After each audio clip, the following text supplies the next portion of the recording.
Salam cinta dan cahaya, namaste.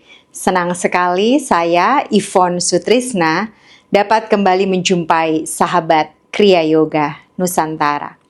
Pada kesempatan kali ini saya akan membahas tentang satu istilah yang mungkin sudah sering Anda dengar, dan saya akan membahasnya kali ini juga menjelaskan makna dari kata tersebut.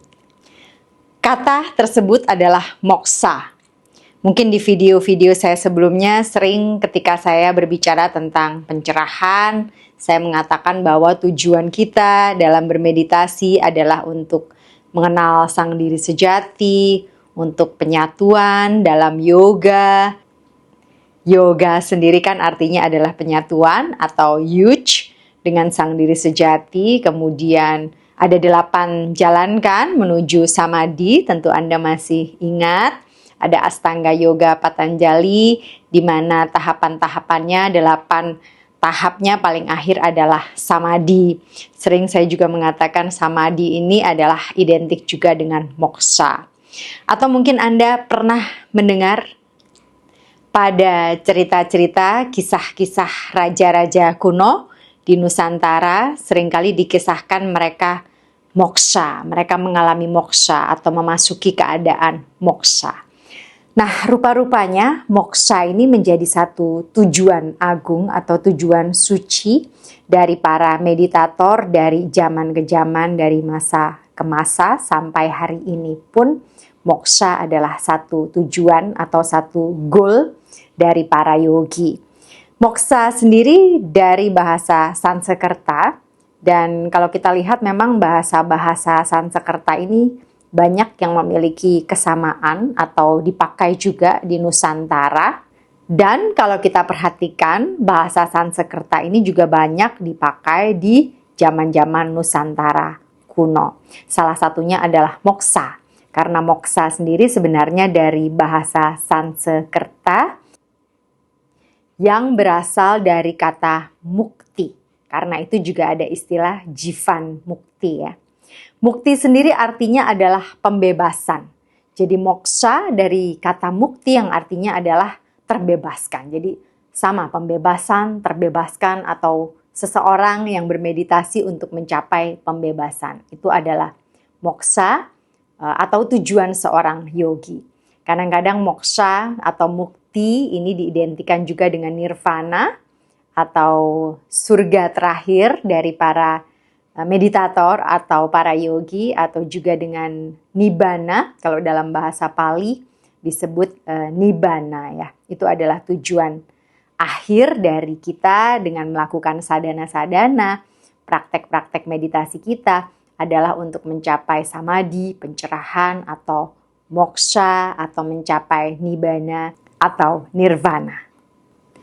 Dan moksha ini adalah satu kata yang juga dipakai karena itu ada jivan mukti. Jivan adalah jiwa, karena moksha dari kata mukti juga, jivan mukti artinya adalah jiwa yang terbebaskan. Jadi seseorang dalam meditasi, dalam bersadana berharap suatu saat dia dapat menjadi seorang jivan mukti atau menjadi jiwa yang terbebaskan.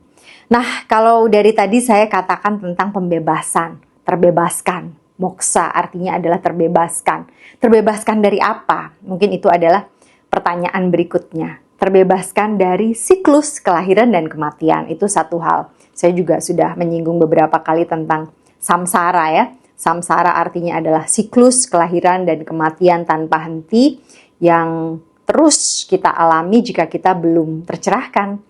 Selama seseorang belum terjaga, maka ia akan terus mengalami kelahiran kembali, mengalami lagi masa bayi, masa kanak-kanak, dewasa, tua, kemudian ketika ia masih belum juga tercerahkan, ketika ia meninggal dunia, dia masuk ke alam astral tanpa kesadaran, kemudian karena karma-karmanya di kehidupan yang lalu, maka ia harus terlahir lagi dalam kondisi yang disesuaikan dengan karma-karmanya di masa lalu. Dan ini terus berulang demikian sampai bukan hanya 1, 2, 10, puluhan, bahkan bisa ratusan kali ya. Dan itu akan sangat melelahkan. Karena itu ada yang disebut sebagai old soul atau jiwa yang sudah tua. Itu artinya jiwa yang sudah berkali-kali mengalami siklus kelahiran dan kematian ini, sehingga akhirnya ia pun memutuskan bahwa ia harus mengakhirinya. Akhirnya muncul rasa lelah di dalam diri jiwa-jiwa tua ini, dan akhirnya dia sampai di evolusi jiwa yang lebih tinggi untuk menyadari dan untuk mulai memahami kesejatian, untuk memulai perjalanan meditasi ke dalam dirinya, dan akhirnya ia mencapai kondisi di mana ia berharap terbebaskan dari semua siklus kelahiran dan kematian tersebut. Itulah yang disebut dengan moksha. Itu adalah satu hal, adalah satu arti dari moksha, yaitu terbebaskan dari siklus kelahiran dan kematian tanpa akhir yang sebenarnya sangat melelahkan. Melelahkan bagi old soul ya. Kalau bagi new soul atau young soul, jiwa-jiwa yang masih muda, mungkin rasa lelah itu masih belum muncul karena ia masih begitu menikmati. Karena di dalam spiritual kita juga percaya dengan adanya evolusi jiwa, bahwa evolusi itu terus berjalan, mulai dari mineral, tumbuh-tumbuhan, hewan, sampai ke manusia primitif, manusia biasa, kemudian tercerahkan, kemudian ascended masters, dewa-dewi, dan seterusnya. Jadi perjalanan ini akan terus berjalan ya, sampai seseorang itu mengalami pencerahan dan kemudian ia bisa menentukan jalannya sendiri, ke arah mana kemudian ia ingin berjalan. Apakah ia ingin terus lanjut ke alam nirvana atau nibbana, alam ketiadaan, atau ia memutuskan untuk kembali lahir lagi tetapi sebagai pemandu-pemandu spiritual, sebagai spirit guide, sebagai ascended masters, atau lahir sebagai manusia biasa tapi dengan kesadaran spiritual yang lebih tinggi sehingga ia mampu mencapai kedewasaan spiritual tertentu untuk membantu saudara-saudaranya yang lain untuk menyadari bahwa manusia harus mencapai moksha, bahwa manusia harus terbebaskan dari semua siklus yang melelahkan ini agar perjalanan evolusi jiwa dapat terus berlanjut. Ya, itu adalah moksha dalam arti kata terbebaskan dari siklus kelahiran dan kematian yang terus berlanjut atau samsara yang sangat melelahkan. Kemudian moksha yang kedua juga dapat diartikan terbebaskan dari segala bentuk keterikatan, segala bentuk attachment. Karena biasanya manusia lahir lagi setelah kita meninggal dunia, kemudian dalam keadaan belum terjaga, maka semua karma-karma kita di masa lalu, di kehidupan yang lalu yang akan menentukan kelahiran kembali kita. Kita akan lahir di sebuah keluarga yang seperti apa, dengan kondisi spiritual seperti apa, itu adalah karena karma-karma kita di masa lalu. Karena apa yang kita lakukan di masa lalu. Karma sendiri artinya adalah action atau tindakan, jadi semua adalah karena aksi-aksi kita sendiri yang kemudian menghasilkan akibat dari semua perbuatan kita tersebut. Nah, kemudian bagaimana caranya supaya kita tidak terlahir kembali? Cara yang berikutnya adalah melepaskan semua bentuk keterikatan. Jadi itulah yang kita lakukan dengan kita berlatih yoga, berlatih meditasi, dengan jalan yoga apapun ya. Saya sudah sampaikan bahwa ada begitu banyak jalan yoga, tidak hanya satu tapi banyak, mulai karma yoga, bhakti yoga, gyan yoga, raja yoga. Tapi intinya adalah kita melakukan sadhana, latihan-latihan meditasi adalah supaya kita bisa masuk ke dalam kondisi ketidakterikatan. Untuk sampai pada kondisi tidak terikat lagi. Dan kondisi ini adalah kondisi meditatif yang penuh dengan ketenangan, tanpa gangguan-gangguan pikiran, di mana juga kadang-kadang disebut sebagai mindfulness, kondisi kesadaran saat ini, ketika kita berada dalam titik samadhi, ketika tidak ada pikiran-pikiran yang mengganggu, ketika kesadaran kita benar-benar berada di kondisi saat ini, atau seringkali juga disebut mati dalam setiap saatnya, tidak terikat dengan apapun juga, termasuk juga dengan kondisi 5 menit sebelumnya. Nah, kondisi tanpa keterikatan atau kondisi mindfulness, kondisi kesadaran di saat ini yang sangat kita butuhkan, terutama pada saat kita nanti suatu saat menjemput ajal. Karena pada kondisi seperti itu, kondisi meditatif, kondisi no mind, kondisi samadhi, apapun istilahnya hari ini, itu adalah kondisi yang sangat kita butuhkan untuk memasuki alam antara dari kehidupan menuju kematian. Ada satu alam antara di dalam kematian sebelum ke kelahiran berikutnya. Jadi ketika kita dapat mempertahankan kondisi meditatif kita pada saat-saat penting seperti itu, maka kita dapat menghentikan samsara. Maka pencerahan bisa kita miliki seketika, atau tujuan kita untuk moksha, untuk terbebaskan dari siklus ini dapat kita miliki. Jadi moksha bisa dialami dalam kematian atau juga di dalam semasa hidup. Jivan mukti adalah ketika kita mengalami pembebasan selagi kita masih hidup. Itu yang disebut para jivan mukti atau jiwa-jiwa yang terbebaskan. Ia yang sudah mencapai moksha selagi dalam kehidupan. Atau moksha juga bisa kita alami di alam setelah kematian ketika kita dapat mempertahankan kondisi meditatif kita di alam antara atau yang sering juga disebut sebagai alam bardo, alam penantian sebelum kelahiran kembali. Jika kita mampu mempertahankan kondisi no mind, kondisi samadhi, kesadaran spiritual kita, kondisi tanpa keinginan-keinginan, tanpa keterikatan-keterikatan yang membuat kita terlahir kembali, maka moksha dapat kita capai. Jadi itulah penjelasan dari kata moksha, walaupun tentunya tidak sesederhana itu, tetapi saya mencoba menjelaskannya dengan bahasa yang paling sederhana agar Anda dapat mengerti, karena mungkin bagi sebagian dari Anda masih banyak yang belum pernah mendengar istilah ini, mungkin terdengar masih asing, atau bagi Anda yang lain mungkin sudah sering mendengar, tapi biasanya diidentikan dengan kerajaan-kerajaan kuno di Nusantara ya. Kalau kita mungkin pernah berjalan-jalan ke kerajaan-kerajaan kuno ya, di banyak tempat, misalnya di Trowulan, di bekas kerajaan Majapahit, atau kita jalan-jalan ke candi-candi, ke gunung-gunung suci, ke Gunung Lawu dan sebagainya, itu akan banyak kisah-kisah di sana yang dikatakan bahwa satu kerajaan di sini telah mengalami moksha, atau ada satu lokasi, satu tempat di mana seluruh penduduknya telah mengalami moksha, atau raja tertentu seperti Prabu Brawijaya V dikatakan moksha di Gunung Lawu. Bahkan ada tempat titik di Gunung Lawu tersebut yang dikatakan tempat moksha beliau, yaitu di Hargodalem. Apakah itu betul atau tidak? Itu mungkin bisa saja terjadi. Jika meditasi kita sudah sampai di ketinggian tertentu, maka moksha itu mungkin saja kita capai selagi kita masih dalam kehidupan. Ya, itu adalah dua hal yang saya sampaikan tentang moksha.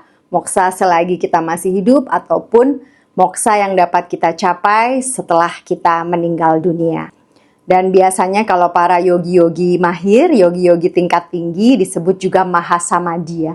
Ketika mereka meninggalkan jasad fisiknya dengan kesadaran, dikatakan mereka mencapai kondisi mahasamadhi. Itu juga sama dengan moksha atau pembebasan dari siklus kehidupan dan kematian, dari hukum karma dan sebagainya. Jadi sebenarnya kondisi kita sekarang, kebanyakan orang itu belum terbebaskan. Karena itu kita harus mencari jalan untuk membuat banyak karma baik agar kita bisa mencapai pembebasan atau mencapai kondisi moksha. Kemudian yang ketiga ada lagi istilah moksha yang sering diidentikan dengan shifting dimension atau pindah dimensi ya. Itu kisah-kisah di Nusantara banyak sekali dikatakan bahwa ada sebuah kerajaan besar yang seluruh kerajaan dan rakyatnya moksha, pindah ke dimensi tertentu. Hal itu juga sangat dimungkinkan dengan kesadaran yang sangat tinggi jika sekelompok orang memiliki vibrasi energi yang cukup tinggi secara kolektif, maka moksa untuk berpindah dimensi itu dimungkinkan. Ya, jadi itu adalah istilah moksa yang ketiga, yaitu berpindah dimensi dari dimensi ketiga ke dimensi yang lain yang tentunya lebih baik kondisinya, karena itu disebut pembebasan juga. Karena perpindahan dari dimensi ketiga, ruang dan waktu, ke dimensi yang lebih halus, mungkin dimensi keempat, kelima, dan seterusnya. Kalau kita berbicara tentang kehidupan di dimensi lain, tentu Anda masih ingat saya pernah upload video belum lama ini tentang spirit guide, makhluk astral, ascended masters, di mana mereka semua tinggal memang di dimensi yang berbeda, dimensi halus. Jadi memang di dimensi yang lain itu memang ada kehidupan lain. Seperti para ascended masters di Shambhala, di sekitar wilayah pegunungan Gobi, Himalaya, itu terdapat kerajaan besar di sana ya, atau katakanlah pusat spiritual di sana, yang adanya bukan di dimensi ketiga. Jadi bayangan Anda jangan seperti dimensi ketiga kondisinya seperti di dunia kita ini, tetapi itu berada di dimensi yang lebih halus. Ada yang menyebutnya dimensi astral atau dimensi keempat, kelima, dan seterusnya. Tetapi yang pasti bukan berada di dimensi ketiga ini atau dimensi fisik seperti yang kita ketahui. Jadi moksa untuk berpindah dimensi itu juga sangat dimungkinkan jika memang karma kita membawa kita ke arah tersebut. Namun ada juga yang mengaitkan perpindahan dimensi ini juga dengan teknologi makhluk-makhluk dengan evolusi yang lebih tinggi seperti extraterrestrials misalnya, di mana mereka memiliki teknologi untuk perpindahan dimensi atau mungkin berpindah planet dari bumi ke planet yang lain, karena mereka memang memiliki teknologi semacam itu. Baiklah, itulah tadi saya mencoba sampaikan tentang moksa atau tentang pembebasan yang bisa kita alami sebagai manusia, mulai dari pembebasan semasa hidup melalui laku spiritual, melalui meditasi yang kita lakukan untuk mencapai jivan mukti, ataupun mahasamadhi atau moksa yang dapat kita alami setelah kematian agar kita terbebaskan dari siklus samsara, kelahiran dan kematian ini, atau juga moksa perpindahan antar dimensi yang tentunya melibatkan makhluk-makhluk lain dari peradaban yang jauh lebih tinggi dari yang ada di bumi ini. Dan jika Anda tertarik dengan ajaran-ajaran Kriya Yoga Nusantara, tentunya Anda dapat menghubungi kami untuk info dan pendaftaran pelatihan-pelatihan yang diadakan di Kriya Yoga Nusantara. Kontak number dari admin kami telah disertakan pada deskripsi box yang ada di bawah video ini. Dan jangan lupa juga untuk subscribe, like, komen, dan share ya. Juga Anda bisa klik tombol notifikasi agar mendapatkan notifikasi dari setiap video-video yang kami upload. Dan tentunya subscribe dari Anda membuat saya semakin bersemangat untuk membuat konten-konten video berikutnya. Akhirnya saya Yvonne Sutrisna, salam cinta dan cahaya, namaste.